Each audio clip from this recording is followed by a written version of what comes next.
Everyone, this is Brad Matheny. It's almost 12 o'clock, 11:40 out here in California.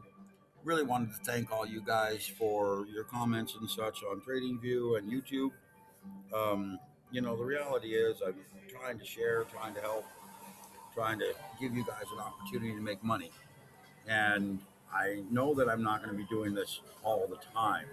So I wanted to warn you that I'm not going to be posting perpetually like this to give you these updates. My technology, my resources, and particularly my predictive modeling system is not something I like to share all that often. It is very powerful. It can predict market moves very cleanly, daily, weekly, monthly, even down into the 2 minute, 5 minute, 10 minute area.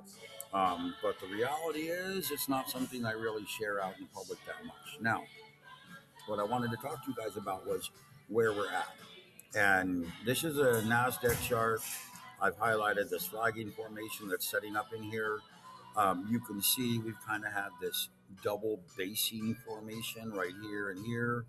And like I said, the way I'm looking at this market is A, B, C, double C, D, and then potentially a breakdown into E. Now,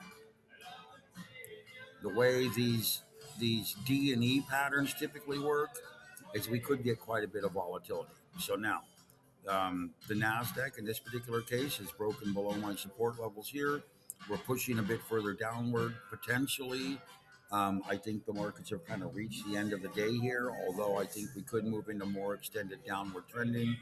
But in general, I want to point out what I highlighted earlier, which is that we are moving into an excess phase peak pattern. Here's the flagging formation, and now we're rolling sideways, and we would have to get below this flag low to potentially indicate some sort of a bigger breakdown. Now, that would be the larger scale breakdown of the market.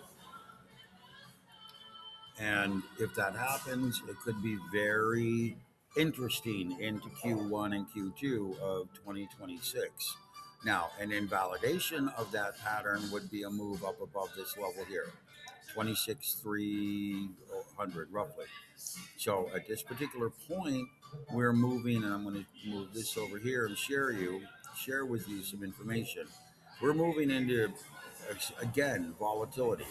So we have this A move here, B move here, C, double C, D.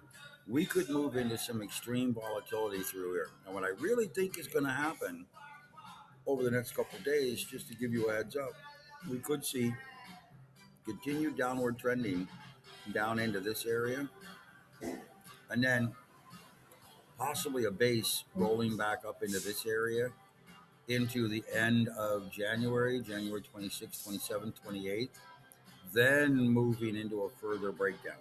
So understand that, where we're at with this is, I'll try to color code these for you. I think we're going to be moving into kind of maybe an extended breakdown phase here, like this, and then moving into a deeper breakdown out here. And this, ladies and gentlemen, would be what I believe to be the most likely outcome here. Now, could we fail in this manner? Yeah. At this point, this E move could come in anywhere down in this area, and we have support across here.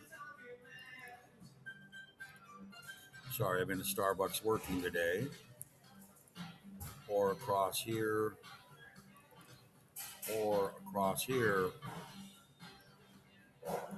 as independent support levels. So anywhere down in this row, we could find support, we could bottom, we could base. Seeing as though we've cleared this level here, I kind of believe that we're going to be moving down into this level, 25,100 roughly, and try to find support down in this area. And if not, we'll move down to this area and try to find support here. But ultimately, I think we're going to bounce and volatility through this apex, and then through this apex right here, and then roll back to the downside. So, going to be an interesting little move here in the sense that we got a lot of dynamics taking place, and the markets are certainly changing direction. Let's come over here to, well, this is daily. We've got increasing breakdown volume here, nothing too serious. And again, we're seeing, Bitcoin's making a big move because of Iran. I had a talk with a client today and was telling him that, the move in Bitcoin is directly related to traders all over the world trying to move their capital away from, collapsing currency. It's not necessarily that everybody thinks Bitcoin is going up. It's just that everybody thinks they got to get their currency out of local currency and into something safer.